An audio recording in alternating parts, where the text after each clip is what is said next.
SFI അന്വേഷണം എങ്ങനെ അന്വേഷണം എങ്ങനെ ഷോണിന്റെ പരാതി എന്ത് ഷോൺ കോടതി തിരുത്തി അല്ല കോടതിയിൽ ആവശ്യപ്പെട്ട കോടതി അത് 12 അല്ല ഇല്ല അപ്പോഴേക്ക് തന്നെ എന്ത് ചെയ്തു കേന്ദ്ര സർക്കാർ അത് വളരെ കൃത്യമായി റെസ്പോണ്ട് ചെയ്തു. എന്റെ ചോദ്യം അവിടെയാണ്. അതായത് ഞാൻ പറയുന്നതിനിടയിൽ തടസ്സപ്പെടുത്തും. അപ്പൊ പിന്നെ എനിക്ക് അതിന്റെ നഷ്ടപ്പെടുന്നു. എടുക്കാതെ പറഞ്ഞേക്കുന്നത് ചോദിക്കട്ടെ ചോദിക്കട്ടെ അവിടുത്തെ വക്കീലിനോട് ചോദിച്ചാൽ പിന്നെ സ്വാഭാവികമായിട്ട് പറയും 110 തീരുമാനിച്ച് എന്താ ഇത് കൺവിൻസ് ആവാത്ത ആദ്യം തലയിലകത്ത് ഒന്ന് തുറന്നു വെക്കിത്. ഇതിനെ ഞാൻ മിക്കവാറും എന്തെങ്കിലും ചെയ്യും ഉറപ്പാ. ഞാൻ ചോദിക്കുന്ന ചോദ്യത്തിന് അരുണ് മറുപടി പറ. നിങ്ങൾ തീരുമാനിക്കുന്നു 110 എന്ന് തീരുമാനിക്കുന്നു.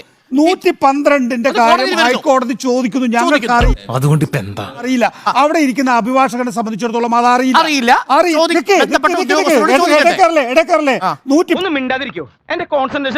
എന്ന് തീരുമാനം അങ്ങനെ കോടതി എന്ത് ചെയ്യുന്നു? 12-ാം തീയതി കേസ് വെക്കുന്നു. ഏറ്റവും പ്രമുഖരായിട്ടുള്ള ഉദ്യോഗസ്ഥർ പേടിക്കല്ലേ 4 മാസം കൊടുത്തു. ഇങ്ങനെ പേടിക്കലടാ ആണുങ്ങളെ വില കളയാനായിട്ട് 4 മാസം കൊടുത്തതാ ഇവരെ ഏൽപ്പിക്കുകയാണ്. ഏൽപ്പിച്ചിട്ട് ആ അന്വേഷണത്തിന്റെ പുറത്ത് പിന്നെ തന്റെ തലയ്ക്ക് ഒരു രസമുണ്ടോ? ഇന്നലെ കുറച്ച് തലവേദന ഉണ്ടായിരുന്നു. രണ്ട് കൈകളും ശുദ്ധമാണ്, അടിയിൽ കനമില്ല, തലയിൽ ഉയർന്നു. അതങ്ങ് വേറെ വെച്ചാ മതി, അതൊന്നും ഇങ്ങോട്ട് ചെലവാകില്ല. അറിയേണ്ടി വരുന്നേ അതിന്. അതുകൊണ്ട് നിങ്ങളുടെ ചോദ്യം അന്വേഷണത്തെ ഭയക്കുന്നതാണ്. അന്വേഷണത്തെ ഭയക്കുന്നത് കൊണ്ടല്ല, യേശാത്തത് ഇതുകൊണ്ട് തന്നെയാണ്. അതൊരു അഹംഭാവം പറച്ചിലൊന്നുമല്ല. ഈ കൈകൾ ശുദ്ധമാണ്, അതുകൊണ്ട് തന്നെയാണ്. അന്വേഷണത്തെ ധീരമായി നേരിടുമെന്നുള്ളത് കൊണ്ടാണ്. പോയി പണി നോക്ക്.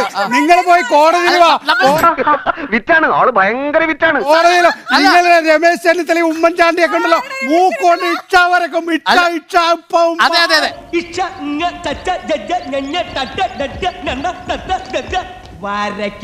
എനിക്ക് ധൈര്യമുണ്ട്, പറഞ്ഞോട്ടെ. പറഞ്ഞോ സർ, ഭയം വേണ്ട, ജാഗ്രത മതി. അപ്പോൾ ഈ SFI മനസ്സിലാവുന്നുണ്ട് കേട്ടോ. ഭയങ്കര തമാശയായി.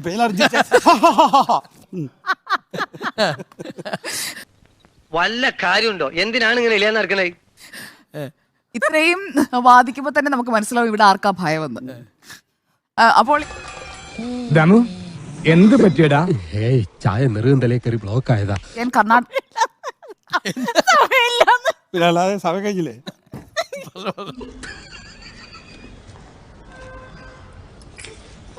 പിന്നെ ഭാര്യ വിരമിച്ചപ്പോൾ ലഭിച്ച പെൻഷൻ തുക കൊണ്ടാണ് കമ്പനി തുടങ്ങിയതെന്നൊക്കെ നിയമസഭയിൽ പറഞ്ഞാലൊന്നും ഇതിന് മറുപടിയാകില്ല. അത് നടത്ത്. ജനം സ്വീകരിക്കുന്നുണ്ടോ ഇല്ലയോ എന്ന് കാലം തീരുമാനിക്കട്ടെ. അത് മാത്രമേ എനിക്ക് പറയാം.